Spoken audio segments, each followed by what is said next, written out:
Hai, tik 1 minit hari ni. Okey, hari ni saya nak kongsi lagi.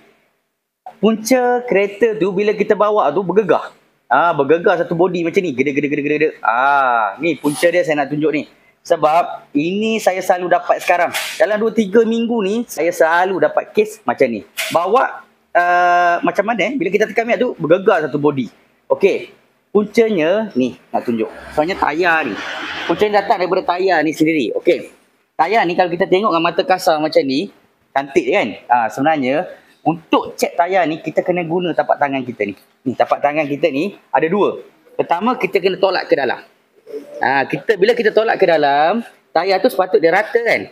Tapi bila kita tolak ke dalam, kita akan rasa macam zip. Dia macam melengkung naik. Nampak tak? Dia akan melengkung naik. Satu, bila melengkung naik memang tak elok memang kena tukar. Nombor dua, kita kena bergerak ke depan dan ke belakang. Ni di bahagian tepi. Tepi luar dan tepi dalam. Okey, masa kita gerak depan belakang ni kita boleh rasa kita punya bunga ni dia rata macam ni atau dia macam ni. Kalau dia macam ni bermakna tayar ni dia beralun, dia makan beralun. Bila makan beralun, dia ada potensi untuk bawa tak sedap dan juga bunyi.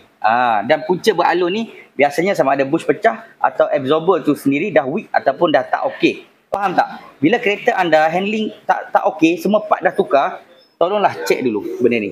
Tapi saya selalu pesan sebelum tukar semua part, cek dulu tayar. So, kalau kereta anda ada masalah tak jumpa punca, boleh bawa datang ke Fizi Motorsport Sunway Ipoh. Sudah dapat hari ni saya